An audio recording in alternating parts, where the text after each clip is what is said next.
Now look, last week, Bret Baier, Fox News reporter, opened his special report from a street corner in Beijing, on the ground while covering Trump's summit with Xi. And in the middle of his segment about Chinese surveillance, he reported something nobody on cable news has connected to the bigger story. Baier's driver parked illegally for 2 minutes outside Hadian Station. Within minutes, the driver's phone buzzed. A text, a $40 ticket. Surveillance cameras captured his car.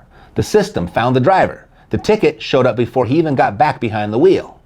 This next step, though, is the one nobody is reporting yet. The ticket was issued within minutes the parking brake was set. The ticket will be paid moments later. The fine doesn't get issued. It gets deducted. No notice, no court date, no human being in the loop. The money was there in the morning. It isn't there by lunch. That's not just a Chinese dystopia. That's the same architecture 2 senior advisors at the World Bank already published the blueprint for. They're programming your money here in the US. Programmed to be accessible money, rule-following money, expiring money. Their term, not mine. And once that works, they're coming for the deed to your house next. No joke. Imagine an expiring deed. The person with the means has already said it out loud, and I'll show you beyond reasonable doubt. The financial press called the World Bank paper a research exercise. Well, they were wrong about what it actually is. It's not research. It's the manual, and the prototype has already been tested on 50,000 people. Now, hold on. When you hear programmable money, it feels like a cryptocurrency story, right? That it's about Bitcoin people getting what's coming to them. Well, it's not. The crypto wallets are the test track. The road they're paving runs straight through your checking account. And the camera Bret Baier was standing under in Beijing are just part of the enforcement team. And the team has been deployed. July 18th, 2025, United States. The president signs a piece of legislation called the Genius Act into law. The bill creates the first federal rulebook for something called a stablecoin, a digital dollar that lives on a blockchain instead of in a bank account. 1 token equals 1 real dollar, backed by reserves, redeemable anytime. Banks use them. Wall Street uses them. Hundreds of billions of dollars already move through them every week. They look like dollars, they spend like dollars, and increasingly, they are the dollars moving through the American financial system.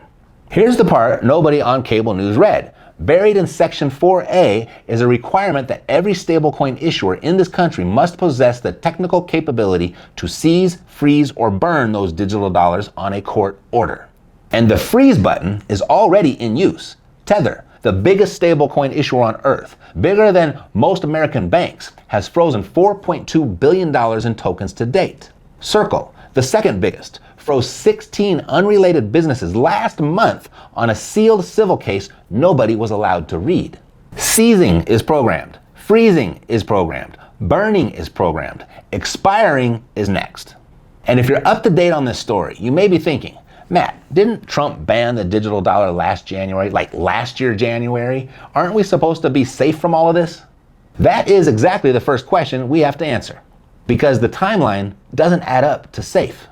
There's a second one stacked underneath it. How real is expiring money? Is it a paper exercise or an operational system already in motion? If the executive order Trump signed in January of 25 was supposed to kill the digital dollar, how did the law he signed 6 months later legalize the same capability without anyone noticing? And the question that should be filling the comment section, what do the people managing trillions of dollars plan to put on these same rails next? Now look, these are the questions. There's no leaked memo with the answers. There's no transcript of a backroom meeting. But the actions are speaking so loudly. Does it really matter what anyone says? I mean, I'll show you what I'm seeing, and then you can decide for yourself. Because this story isn't really about a World Bank blog post, or a stablecoin law, or one bill that passed last summer. No, it's about whether the form your savings takes, cash, deed, metal, token, are you still in control? Or did somebody else just get the master switch installed in your money without you noticing? So in this video, I'm going to walk you through exactly what the World Bank wrote and when, the bait and switch between Trump's executive order in January and the law he signed in July, the $4.2 billion in freezes that have already happened to real people, the pattern that's taking over more than just your money, the pattern this fits into, 2 pieces of this same architecture I covered last month, and why nobody has connected them yet. And finally, The quote from the CEO of the world's largest asset manager that nobody is saying out loud. Because once you hear what he plans to do next with the deed to your home, you can't unhear it. Let's start with the first question. How real is expiring money? Well, walk over to your junk drawer, open it up. Somewhere in there, you've got a gift card that's worthless now. Bed Bath & Beyond, gone when the company collapsed in 2023. Or Sears, gone when the stores closed. Or maybe a restaurant from the neighborhood that didn't survive COVID. Or think about the last time you opened a frequent flyer account and found the miles you forgot about were gone. Or the credit card points that expired in January because you didn't use them by year end.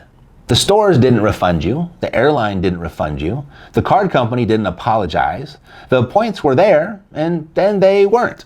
That's the developing model for all of your money. 2 senior advisors at the World Bank just put it in writing for the rest of us. The whistleblowers, and I'm using that word loosely because they think this is a good idea. They are Biagio Basson, senior advisor at the World Bank, and Ahmed Fargala, senior financial sector specialist. November 2022, 2-part blog post on the bank's official website. The title isn't subtle. Expiring money. Direct quote, expiring money, one whose value falls to 0 after a specific date, is a potential monetary policy tool. Potential monetary policy tool. 4 words designed to sound like a harmless whiteboard exercise at an Ivy League faculty meeting, when what they actually mean is we can vaporize your checking account on a Tuesday if the math gets tight. Falls to 0. Their words. And they designed the user experience. They call it a resettable timer. Here's how it actually works. The money holds full value for a set window after it's issued. After that window, it starts losing value. And every time the money changes hands, the clock resets to 0 so the next person gets the full window before it dies on them. You see, you don't save expiring money. You can't. The design is for you to spend it as fast as you can find someone willing to take it. The hot potato is the feature. Which is, and I cannot stress this enough, an absolutely unhinged way to manage a civilized society's wealth. It's like selling a parachute that dissolves halfway down just to encourage you to fall faster. They didn't have to imagine the mechanism either. China ran the pilot 2 years before the paper went up. It's October 12th, 2020. A retiree in the Luohao district of Shenzhen opens an app on her phone. There's 200 digital yuan sitting in a new wallet, about $30. There's a countdown clock on the screen. 6 days. She walks to the corner market, buys groceries, watches the balance drop. Some of her neighbors don't move fast enough. On October 19th, 3,000 of them watched their wallet reset to 0. The yuan didn't get spent. It got canceled. 8.76 million yuan moved through that district in 6 days. Pilot complete. 2 years later, the World Bank wrote the working paper. That's the manual. That's the prototype. And every American who thinks that can't happen here is one piece of legislation away from being wrong. The piece they're hiding right between the executive order you remember and the headlines you don't. So January 23rd, 2025, Trump signs Executive Order 14178.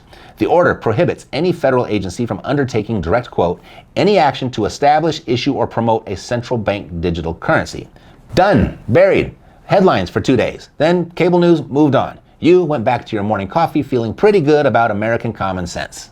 July 18th, 2025, 6 months later, same president, same desk, different pen. He signs the Genius Act into law, public law, passed the Senate 68 to 30, passed the House 308 to 121. The bill creates the first ever federal regulatory framework for private stablecoins. The press coverage called it a crypto win. Most people stopped reading right there. Crypto win. A beautifully crafted anesthetic. Tell the public it's about those weird internet nerds making imaginary coins, and nobody will notice you just legalized the infrastructure to freeze their 401k. But I noticed. It's a Friday morning in July. A staffer drops the Genius Act text on a clerk's desk for the president's signature. 246 pages. Somewhere on page 30-something, section 4A, buried in the technical compliance language, there's a requirement that every stablecoin issuer in this country must possess the technical capability to seize, freeze, or burn payment stablecoins when legally required and must comply with lawful orders to do so. Seize, freeze, or burn. It sounds less like a financial regulatory framework and more like the tagline for a particularly aggressive pest control company. But they didn't write it for termites. They wrote it for your digital wallet. The pen moves, the signature lands, and the same freeze and burn capability that scared everyone enough to ban the federal CBDC 6 months earlier just got installed on private rails. The digital dollar didn't die. It took off the government uniform, it put on a circle hoodie, and it walked back through the front door while everyone was still high-fiving about the executive order. And look, I'm not telling you Trump pulled a fast one. I'm not telling you Congress is in on some grand plot. I'm telling you what the law actually says when you read it. The intent is for you to decide. The mechanism, it's in the statute. Pull the Genius Act up on congress.gov tonight, Section 4A. Read it for yourself. That's what's on paper. But you might still be thinking they'd never actually use it on regular people, right? Well, this year, case number 26-CV2327, Southern District of New York, 16 unrelated American businesses found out they were wrong about that. Crypto exchanges, Forex brokers, online casinos, payment processors, 16 companies, none of them connected to each other, none of them given notice. Most of them you've never heard of, which is exactly the point. The freeze didn't target a headline. No, it hit small operators going about their business on a Monday morning with no warning. No judge, no jury, just a line of code executed with the casual indifference of an IT guy resetting a router. Poof, hundreds of thousands gone. And here's where this stops being a small story. Tether, the other major stablecoin issuer, has frozen $4.2 billion in tokens to date, $3.5 billion of that since 2023 alone. That's not a backup capability sitting on a shelf. That's an operational compliance system processing freeze orders at industrial scale.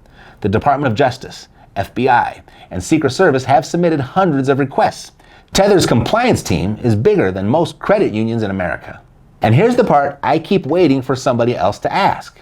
If this is the architecture being installed under our feet, why does it feel familiar?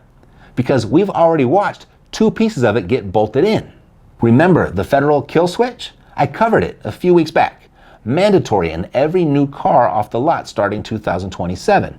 Already signed into law. Already in the Infrastructure Investment and Jobs Act. Your car can be remotely disabled if the system decides you shouldn't be driving. And then the IRS satellite mapping, LoJack for your home. I covered that the month before. The IRS has been using aerial imagery to map every house in the country. Pool additions, new construction, square footage your county assessor never saw, all sitting in a federal database right now, already operational. Your car, your home, and now your money. They're not asking for permission. They're just doing it. They are methodically removing every space where you used to have autonomy, and it's all hiding in plain sight. I'll link the kill switch and LoJack for your home videos in the description. Watch them. You'll stop arguing about whether this is a conspiracy, and you'll start asking which loop they close next. It all makes me wonder though, and maybe you've thought about this too.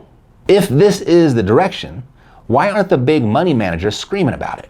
Why aren't BlackRock and Vanguard and JP Morgan in front of every cable news camera fighting it? Perhaps because they're the ones building it.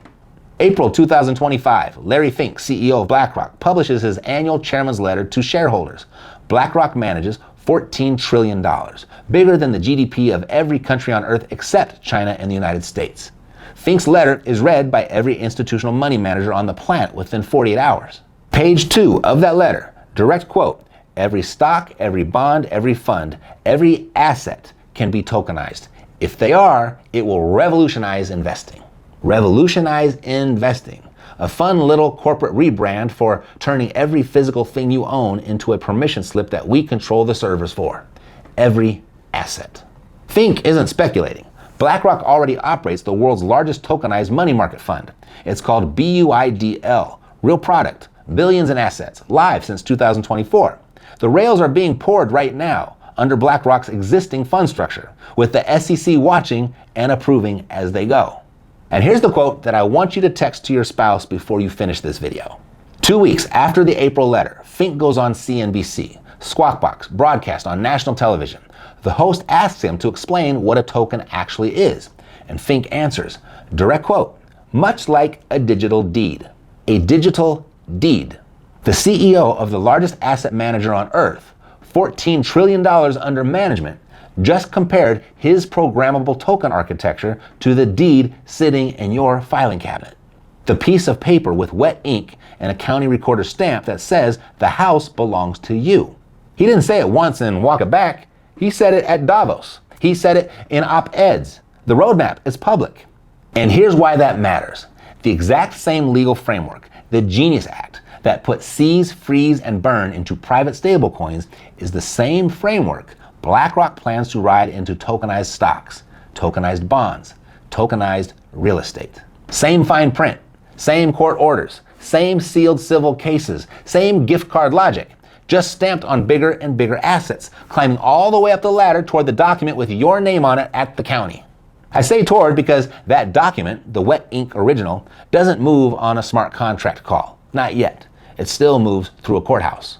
So I'm thinking, they can build a digital twin and tokenize it all day, but until that twin exists, the wet ink original is the version that matters. And the wet ink original requires them to come through the front door.